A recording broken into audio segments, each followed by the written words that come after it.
जय माता जी। मैं आपका दोस्त अपने चैनल पे आपका हार्दिक स्वागत करता हूँ। अभी एक सवाल दिन में हम कुछ बना लोग आपस में बैठे थे, हमारे अपने राजपूत समाज के गण। मेरे पास सभी समाज द्वारा, अपने समाज के जो बंधुओं द्वारा एक सवाल आया कि अपना समाज इतना पीछे क्यों हो गया। अपन लोग तो देश के शासक हुआ करते थे, राजा महाराजाओं में भी अपनी गिनती होती थी और सबसे मजबूत लोगों में होते थे, बलिष्ठ लोगों में होते थे। तो ये अचानक ऐसा क्या हुआ कि अपन इतने पीछे हो गए। मुझे जहाँ तक कुछ कारण नज़र आए हैं, जिसमें जैसे ये कोई एक समाज की बात नहीं है, सभी समाज की बात है कि आप लोग जो थे शुरू से शासक वर्ग में रहे हैं, पर आपने क्या करा, एक समय ऐसा आ गया कि आपके हाथ से राज सत्ता चली गई और कुछ समाज में ट्रेंड ऐसे आ गए कि खाना पीना, दारू पीना, शौक करना। ठीक है, बड़े लोग, पैसे वाले लोग खाए पिए, एंजॉय करे, कोई तकलीफ नहीं किसी को। पर एक जो गरीब राजपूत था, जिसके पास कम ज़मीन थी, कम जायदाद थी,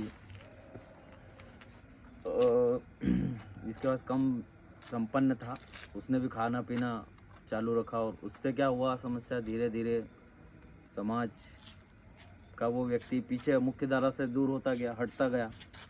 फिर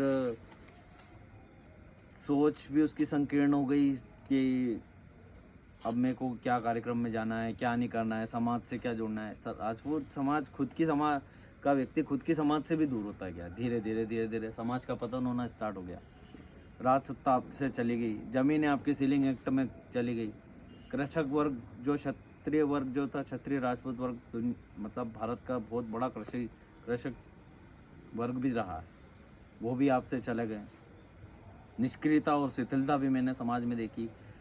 मतलब आज से 50 साल पहले ऐसे राजपूत थे जो घोड़ा ले लिया, खेत बैठ गए, घूमने निकल गए, खेती करना नहीं, परिवार बच्चों पे ध्यान देना नहीं।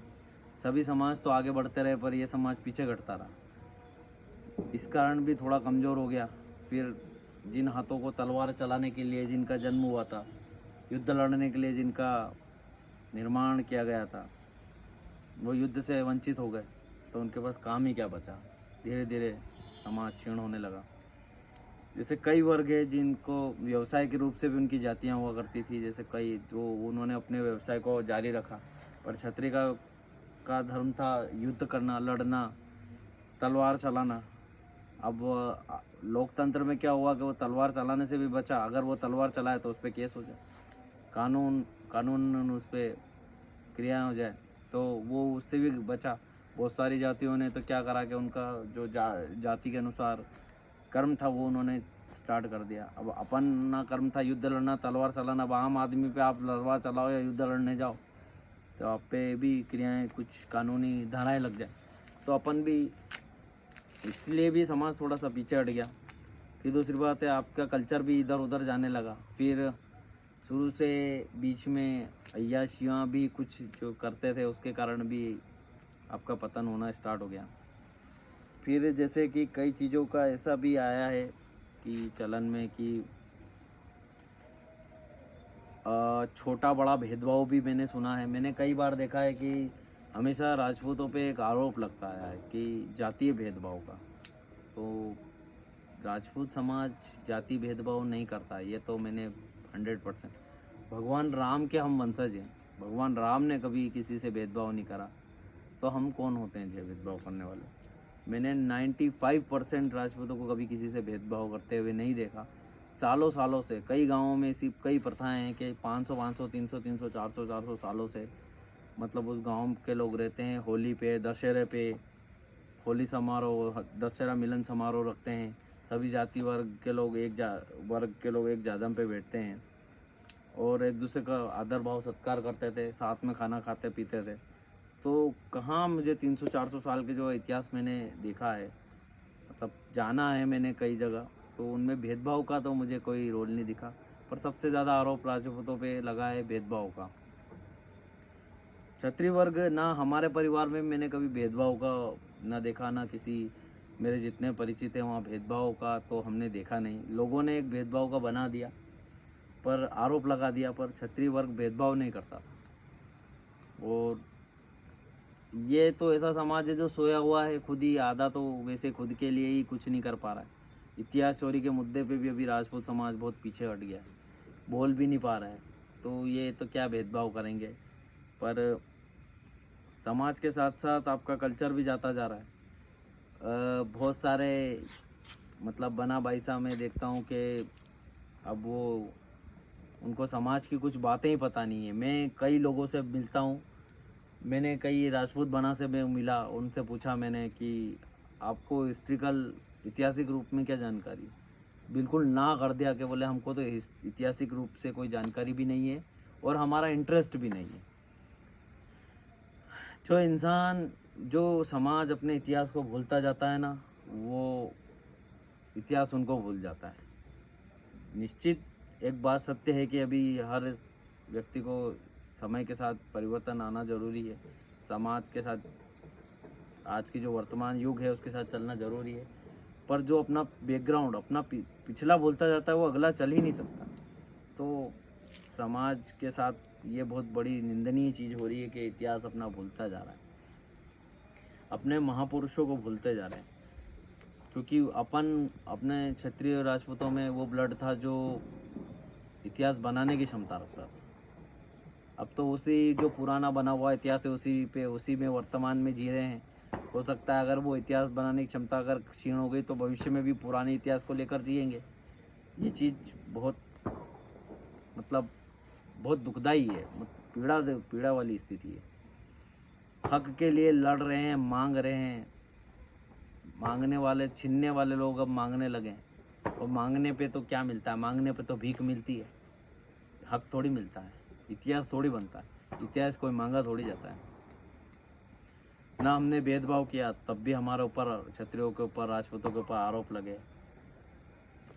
बहुत सारी ऐसी मतलब समाज के ऊपर आपदाएं आ गई, गरीबी स्थिति हो गई, दारू का चलन अच्छा हो गया, इतिहास भूल गए। मैं बना लोगों से मिलता हूँ तो उन्हें अपने उपाधि जो है कुंवर, भंवर, ठाकुर, उसके बारे में भी उन्हें पता नहीं है। उन्हें जैसे अभी हमारे राजस्थानी क्षेत्र में जो है, हमारा जो क्षेत्र है जहाँ हमारे आपस में एक दो राजस्थान हमारा क्षेत्र है, तो आपस में एक दूसरे के कल्चर एक दूसरे को प्रभावित करता है। अब ये बिंदी, हम माताजी पूजक रहे हैं शुरू से, देवी पूजक समाज रहा है हमारा। अब इसका भी एक संस्कार है, ये भी जब तक पिता जीवित होते हैं तो बिंदी लगाते हैं। पिताजी के ना रहने के बाद ठाकुर पदवी प्राप्त होती है तो तिलक भी लगाते हैं। वैसे जनरली माता देवी पूजक और माताजी पूजक को तो बिंदी ही लगाना चाहिए, पर तिलक भी लगा सकते हैं। तो ये छोटे छोटे कल्चर है जो हमें ही याद रखने हैं। हमारे यहाँ पे जो कल्चर है वैसा कल्चर सब जगह हो और अपने परिवार समाज की सब मान मर्यादा करे। और इन सब चीज़ों को जो अभी चल रहा है, जो हमारे बारे में गलत जानकारियाँ फैलाई जा रही है, इसको दूर करने के लिए कोई बाहर से नहीं, हमारे में से ही उठना पड़ेगा। तलवार भी मैं कहीं देख रहा हूँ कि तलवार का कोई सम्मान नहीं, केक काटने के लिए यूज़ कर रहे हैं, पैर की जूतियों पे रख रहे हैं। ये सब धीरे धीरे एक एक छोटी छोटी चीज़ें करके हम अपना संस्कार धर्म से दूर होते जा रहे हैं, खोते जा रहे हैं। ये ठीक नहीं है, क्योंकि इन सब बातों को बदलने का समय आ गया है। छोटी छोटी गलतियाँ सुधारेंगे तो आगे जाके सब धीरे धीरे एक क्रमबद्ध हो जाएगा, एक लाइन वाइज हो जाएगा। नहीं तो धीरे धीरे करने के बाद ही आगे बढ़ेगा, नहीं तो और भी पतन होगा। क्योंकि दिख रहा है ना समय जिस तरह से जा रहा है, और भी पतन होगा। और इन चीज़ों पे बात कोई भी नहीं कर रहा है, कोई भी समाज का सिंगल व्यक्ति भी बात नहीं कर रहा है। उम्र हो जाती है, बूढ़ा हो जाता है तो समाज के लिए वो जागरूक हो जाता है, तो जवान व्यक्ति क्यों समाज के प्रति जागरूक ना हो। ये सब चीज़ों के विषय में हर बना बाईसा को बात करना चाहिए। और इतिहास चोरी का मुद्दा, गरीबी का मुद्दा, मतलब इतना बुरा स्थिति चल रही है कि जो इतिहास भी भूलते जा रहे हैं, तो वर्तमान तो ठीक, भविष्य भी खराब हो रहा है। जो अपनी जात का नहीं, वो अपने बाप का नहीं, अपनी कास्ट का नहीं, तो वो किसी का भी नहीं। तो अपने को तो सबका ये तो ध्यान रखना है। क्षत्रिय वर्ग का काम है सबका रक्षण करना, सबके लिए अपने जीवन को त्यागना। पर अभी पहली बात है कि अगर अपने समाज के लिए अगर अपन जीवन को ध्यान दे लें, अपना खुद का भला होगा तो समाज का भला होगा, तो देश का भला होगा, धर्म का भला होगा। उसमें किसी के साथ बुराई नहीं है, कोई भेदभाव नहीं है और किसी के साथ पक्षपात भी नहीं है। पर आपके साथ जो पक्षपात हो रहा है क्षत्रिय समाज के साथ, क्षत्रिय राजपूत समाज के साथ, उसका निराकरण कैसे किया जाएगा? इस बातों को विचार करना, और विचार तो करना ही है, अमल में लाना ही है। पर अब आपस में क्षत्रिय भाई बंधुओं को आपस में बात करना चाहिए। ऐतिहासिक रूप से हर चीज़ों के लिए हमको खड़ा होना है, बातें करनी है और ज़मीनी स्तर पे हमको काम करना चालू करना होगा। मैं तो कर ही रहा हूँ और करूँगा। और आज अब तो क्रमबद्ध कड़ी चालू हो गई है कि हम काम करेंगे। पर मेरे जैसे कई युवा बंधु हैं, मेरे ऐसे बड़े भी हैं, मेरे बड़े दादा भाई, मेरे छोटे, मेरे बराबर, मेरे समकक्ष और मेरे अन्य समाज के बंधु भी जो हमारे साथ जुड़े हुए हैं। ऐसा नहीं है कि वो हमारे साथ मतलब नफरत करते हैं, अन्य समाज के लोग भी मेरे साथ जुड़े हुए हैं। तो ये सब मिलके ही तो हम सब एक होंगे, तभी तो ये सब काम कर पाएंगे। ये सब लोग हमें सम्मान की नज़र से देखते हैं, जो मेरे साथ के जो बंधु जुड़े हुए हैं। क्यों? क्योंकि हम उनको लेके चलते हैं, उनके बारे में बात करते हैं, उनके विषय में बात करते हैं, उनका भी सम्मान करते हैं और हम भी सम्मान से उनके साथ रहते हैं। तो सम्मान हम उनको देते हैं तो वो हमें सम्मान देते हैं। तो सम्मान देने से ही सम्मान मिलता है।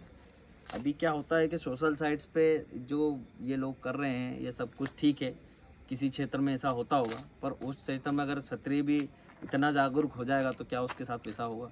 कभी नहीं।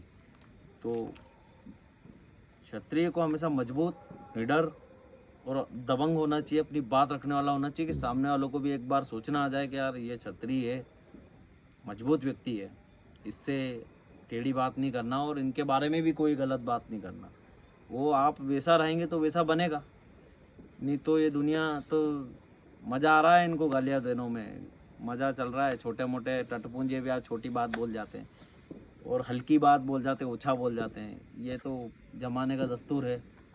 तो आज सब अब समाज से समाज जुड़ें, कड़ी से कड़ी जुड़ें, सभी को साथ में लेकर चलें, इसी से हम आगे बढ़ सकते हैं। मैं आपका भाई, अपना छोटा भाई। जय माता दी।